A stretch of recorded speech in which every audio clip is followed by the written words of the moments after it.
Setelah malam ujian para murid Suryong beberapa saat yang lalu telah selesai, kemudian terlihat di suatu tempat ada sebuah tangan yang sedang menompang tubuhnya pada sebuah dinding. Ternyata itu adalah Guru Namgongsu yang sepertinya ia telah dalam kondisi tubuh yang sangat kelelahan. Apa aku terlalu berlebihan menggunakan teknik Thunder Sword? Aku perlu istirahat sebentar, pikir Namgongsu di dalam benaknya, yang merasakan tubuhnya sedang gemetar kelelahan akibat terlalu lama menggunakan teknik miliknya beberapa waktu yang lalu. Tiba-tiba ada seseorang yang memanggil Guru Namgongsu. "Sebentar, bisakah kita berbicara sebelum kau pergi?" Dan singkirkan ekspresi suram itu. Ternyata orang yang berbicara kepada Namgongsu adalah Suryong. Tak lama mereka berdua pun berpindah ke ruangan Guru Namgongsu. "Baiklah, katakan saja ada perlu apa dan segera pergi," ucap Guru Namgongsu sembari menyuguhkan secangkir teh ke Suryong dengan kondisi tubuh yang masih merasa lelah. "Kau memberi aku teh? Tehnya tidak diracunkan?" ledek Suryong ke Namgongsu. "Kau bukan tipe orang yang akan pergi kalau aku suruh untuk pergi," saut kesal Namgongsu.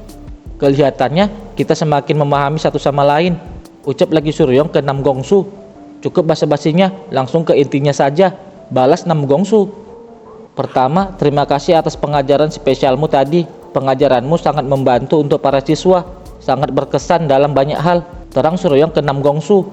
"Kau datang hanya untuk mengatakan hal itu," sahut Namgongsu merespon ucapan Suryong. Tetapi pada saat itu Suryong juga tahu bahwa Namgongsu masih dalam kondisi tubuh yang kurang baik. "Ada lagi, ini adalah obat yang bagus untuk memulihkan tenaga. Obatnya diracik menggunakan metode rahasia keluargaku dan lebih ampuh dibanding kebanyakan obat," ucap Suryong sembari menyodorkan sebuah pil obat ke Namgongsu. Namun di dalam benak Suryong berucap bahwa sebenarnya obat itu dibuat dengan teknik dari kultus darah. "Aku akan mengambilnya sebagai bayaran pelajaran yang sudah kuberikan," sahut Namgongsu sembari menerima obat pemberian Suryong. "Kalau begitu minum obatnya sekarang juga," saut cepat Suryong ke Namgongsu. "Aku mau memeriksanya, semisal ada racun," balas Namgongsu. "Apa? Kau meremehkan ketulusanku seperti itu?" balas kesal Suryong merespon ucapan Namgongsu.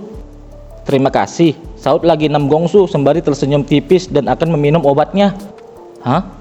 Dia barusan membuat lelucon," gumam Suryong di dalam benaknya, kesal akan lelucon Namgongsu tadi. "Obat yang bagus," ucap lagi Namgongsu ke Suryong, namun seketika ia terdiam dan menatap dalam-dalam ke arah Suryong.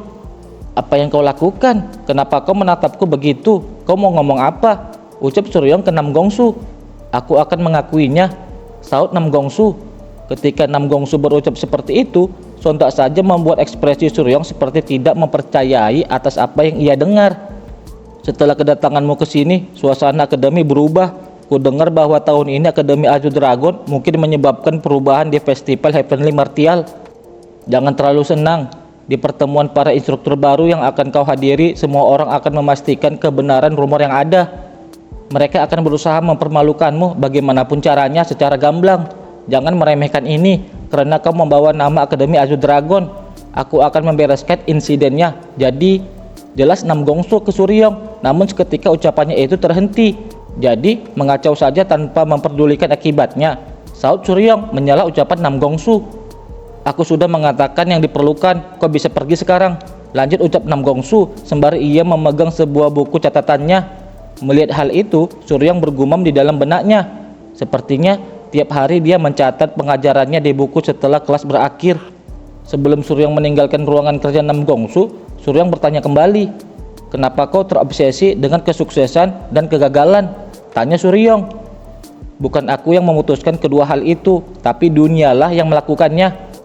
Dunia kejam pada orang yang gagal, terlebih lagi di dunia bela diri, karena pencapaian bela dirimu terhubung langsung dengan hidup dan matimu," ucap Namgongsu menjawab pertanyaan Suryong. Mendengar jawaban Namgongsu seperti itu, Suryong kembali lagi memberikan pertanyaannya. "Apakah itu penyebab kau menyebut siswa yang kurang berprestasi sebagai kegagalan?" "Aku hanya menanamkan sedikit kedengkian pada mereka," saut lagi Namgongsu merespon pertanyaan dari Suryong. "Mereka masih anak-anak, tapi mungkin saja yang kau berikan bukanlah rasa dengki, namun keputusasaan. Kalau kau melakukannya, mungkin ada banyak siswa yang membencimu," ucap Suryong menyimpulkan jawaban yang diberikan oleh Namgongsu. "Aku melakukan pekerjaan bukan untuk terlihat baik. Aku tak mau memperdebatkan tentang pengajaran denganmu. Keluar dari sini." Ucap lagi Nam Gongsu ke Suryong. Satu pertanyaan lagi, kapan kau menggunakan hadiah permohonanmu? Tanya lagi Suryong ke Nam Gongsu tentang hadiah yang Nam Gongsu telah dapat dari Suryong, yang berupa sebuah janji yang wajib Suryong tepati. Aku tidak mau apa-apa sekarang selain kau keluar dari ruanganku, sahut Nam Gongsu merespon ucapan Suryong kepadanya. Apa itu bisa disebut permohonan? Sahut juga Suryong menanggapi ucapan dari Nam Gongsu. Mendengar ucapan Suryong seperti itu, seketika saja itu membuat Nam Gongsu semakin dibuat kesal oleh Suryong. Konyol sekali, aku akan menggunakan permohonannya lain kali. Jaga janjimu, sahut Nam Gongsu. Dan jika ada yang kau pikirkan, aku bersedia untuk mendengarkan, sahut juga Suryong ke Nam Gongsu. Sombong sekali, perkataan yang keluar dari ayam sepertimu, balas Nam Gongsu lagi. Kalau begitu, sampai jumpa lagi setelah perjalananku selesai. Ayo minum-minum bareng, ucap Suryong sebelum ia akan meninggalkan ruangan Nam Gongsu. Tetapi seketika ucapannya langsung disela oleh Nam Gongsu. Apa yang kau bicarakan? Aku ikut pergi ke pertemuannya denganmu. Mendengar ucapan Nam Gongsu seperti itu, sontak saja itu membuat Suryong menjadi sangat kaget. Aku pergi sebagai instruktur pendamping. Kau kira para guru baru akan dikirim sendirian? Ada apa dengan ekspresimu? Apa kau punya masalah pergi bersamaku? Lanjut ucap Nam Gongsu ke Suryong sembari menatap Suryong dengan tatapan yang tajam. Melihat ekspresi Nam Gongsu menjadi sangat serius seperti itu membuat Suryong menjadi sedikit panik. Ya, tidak kok. Tidak ada masalah, ucap Suryong. Tetapi secara bersamaan, Suryong juga berpikir dalam benaknya bahwa dia sebenarnya mau santai-santai, makan yang enak-enak dan menikmati suasana.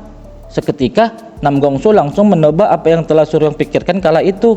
Sepertinya kau berencana pergi ke sana dan menikmati pertunjukan bela dirinya. Tapi kita memiliki jadwal yang sibuk, jadi jangan memikirkan hal yang tidak berguna. Mendengar lagi ucapan dari Nam Gongsu seperti itu, spontan saja Suryong mengumpat pelan. Beberapa hari kemudian, di kediaman naga putih tempat Suryong. Ini bukan mimpi kan? Akhirnya hari ini telah tiba, ucap para murid. Semuanya dengarkan, berbahagialah Bung. Akhirnya hari yang ditunggu telah tiba. Hari ini adalah hari di mana guru pergi ke pertemuan para guru baru, ucap Won Kang ke teman-temannya. Setelah itu, Won Kang beserta teman-temannya yang lain bersorak kegirangan, berteriak bahwa mereka semua akan bebas. Ku dengar dia kemarin tidur di akademi seharian penuh dan akan langsung pergi. Jadi santai saja untuk hari ini, ucap lagi Won Kang ke teman-temannya dengan penuh semangat. Dunia terlihat indah, sahut Yeomin yang seakan menemukan kebebasannya. Udaranya terasa hangat sekarang, sahut Sang Wong sembari tertawa bahagia. Ayo minum-minum saat makan malam nanti, sahut juga Soyuk sembari mengusulkan perayaan nanti malam. Rencananya takkan tiba-tiba dibatalkan kan? Tanya Yeomin sembari mengkhawatirkan bahwa kepergian guru mereka takkan terjadi. Sejujurnya, aku tadi malam bermimpi buruk, sahut juga Wijicheon merespon ketakutan dari Yeomin. Mimpi buruk apa? Tanya Sang Wong ke Wijicheon. Guru akan mengatakan akan membawa kita bersama dia dan kita harus mengemasi barang-barang kita. Mendengar jawaban dari Wijicheon tentang mimpinya, sontak saja membuat Won Kang dan Yeomin menjadi sangat panik. Mimpi burukmu takkan terjadi, jadi kita akan bebas selama setengah bulan mulai hari ini. Kita tidak bisa bermalas-malasan berlatih, tapi untuk hari ini kita bisa melakukannya, ucap Won Kang, menegaskan bahwa mimpi dari Wijicheon tidak akan terjadi. Kebebasan untuk pertama kalinya setelah sekian lama, ucap lagi Won Kang sembari tertawa bahagia. Tetapi hal yang tidak disangka telah muncul tepat di belakangnya. Melihat hal tersebut, teman-temannya mencoba untuk menghentikan ucapan tersebut. Cukup apaan? Memikirkan bagaimana kita harus menderita sampai sekarang membuatku sangat marah. Ku dengar para guru dari 5 akademi besar akan ada di sana dan akademi kita jadi sasaran. Aku harap ini adalah kesempatan orang itu dipermalukan. Setelah Won Kang berkata demikian, seketika itu ia baru menyadari bahwa di belakangnya ada sebuah bayangan seseorang. Won Kang, kau mau aku kenapa? Ucap Suryong yang ternyata dari tadi sudah berada di belakang Won Kang dengan ekspresi tersenyum kesal ke Won Kang. Mendengar suara tersebut, seketika saja membuat ekspresi Won Kang menjadi pucat dan berkeringat dingin. Berapa lama aku jauh dari kalian? Mendengar lagi perkataan Suryong seperti itu dengan ekspresi yang gelap, itu membuat semua murid-murid Suryong menjadi sangat panik dan mereka mencoba mengelak dari apa yang sebelumnya mereka bicarakan. Kebebasan ya? Bagus sekali. Aku akan membebaskanmu menuju akhirat hari ini, ucap lagi Suryong dengan aura yang membara sembari terlihat urat wajahnya menegang karena kesal. Dan akhirnya Won Kang dan teman-temannya pun mendapat pengajaran yang serius dari Suryong. Beberapa waktu kemudian, Suryong telah tiba di mana rekan-rekan instrukturnya telah berkumpul. "Ah, dia tiba. Kau bilang akan segera ke sini. Apa yang membuatmu lama?" tanya Yenho ke Suryong yang baru saja tiba di sana. "Aku baru saja mengirim anak-anak untuk latihan pagi," jawab Suryong. "Kau benar-benar keras," saut Yenho. "Aku akan pergi selama setengah bulan, jadi mereka harus mulai bekerja. Aku juga memberikan mereka beberapa tugas," lanjut terang Suryong kepada rekan-rekan instrukturnya. "Omong-omong, karena kita semua sudah di sini, ayo berpamitan ke dekan akademi," ucap Ilho. "Apa hanya kita saja guru baru yang akan pergi ke pertemuan?" tanya Suryong. "Ini semua karena kau," saut Ilho merespon ucapan Suryong. "Ada rumor yang beredar bahwa akademi lain menunggu untuk menghajar kita karena sang Aju Dragon harmonis yang terpercaya. Jadi siapa lagi yang mau pergi?" saut juga Soyong merespon pertanyaan yang baru saja Suryong pertanyakan. "Akan menyenangkan dan bikin nyaman kalau cuma kita yang pergi, seakan kita akan pergi ke pertengkaran saja." Tak lama setelah mereka menuju ke tempat kepala sekolah, mereka pun bertemu dengan Wak Doyong yang juga akan ikut berserta mereka. "Kalian di sini?" ucap Wak Doyong setelah melihat kedatangan Suryong dan rekan-rekan instruktur lainnya. Kukira cuma kita berempat yang akan pergi. Kau, namamu Go Hyuk Do kan?" ucap Suryong ke Wak Doyong. Mendengar ucapan Suryong seperti itu, sontak saja membuat Wak Doyong dibuat kesal karenanya. "Namaku Wak Doyong. Bagaimana bisa kau salah mengeja semua abjadnya?" saut kesal Wak Doyong ke Suryong. "Aku lupa, aku tak berjumpa denganmu akhir-akhir ini, jadi kukira kau sudah dipecat," balas Suryong ke Wak Doyong. "Siapa yang dipecat? Aku bekerja keras di bawah naungan sepupu pertama. Maksudku wakil dekan," balas lagi Wak Doyong ke Suryong. Setelah itu, Suryong baru saja menyadari perubahan dari Wak Doyong, bahwa tubuhnya telah berubah. Yang sebelumnya sangat gendut, tetapi sekarang berat badannya telah menurun dan ototnya menjadi lebih kuat. Setelah itu, mereka semua pun telah tiba di ruangan kepala sekolah dan mereka semua dipersilakan masuk oleh kepala sekolah. "Perjalanannya akan panjang, jadi aku tak akan lama-lama. Aku memberi izin, jadi tunjukkan bagaimana neraka itu pada orang-orang yang meremehkan Akademi Aju Dragon," ucap singkat kepala sekolah kepada instruktur-instruktur baru yang akan pergi ke pertemuan di kediaman klan Namgong. "Baik Pak," ucap serempak para instruktur baru merespon ucapan kepala sekolah. Mendengar ucapan kepala sekolah seperti itu, seketika Suryong berpikir dalam benaknya, kalau dekan pun berkata begitu, dia pasti sudah lama menderita saat pertemuan para dekan 5 akademi besar. "Dan aku akan mendampingi kalian ke pertemuan ini. Jaga kehormatan kalian dan perhatikan ucapan kalian," ucap juga Nam Gongsu memperingati semua para instruktur baru yang akan berangkat ke pertemuan itu. Setelah Nam Gongsu mengucapkan hal tersebut, ia pun menatap ke arah Suryong dengan pandangan yang tajam. Begitupun sebaliknya Suryong juga menatap Nam Gongsu. "Kalau begitu, dekan, kami akan berangkat," ucap lagi Nam Gongsu ke kepala sekolah sembari memberikan salam hormatnya. Sebelum mereka pergi, para murid perguruan Aju Dragon pun berkumpul, termasuk juga para murid Suryong, berupaya memberikan mereka semangat. Melihat para murid tidak lupa memberikan salam dan semangat kepada mereka, Yenho, Soyong, dan juga Ilho menjadi sangat terharu karenanya. Tetapi Wak Doyong sedikit lemah karena tidak ada murid yang menyemangatinya. Tiba-tiba salah seorang murid menyebutkan namanya dan mengucapkan kata semangat untuknya.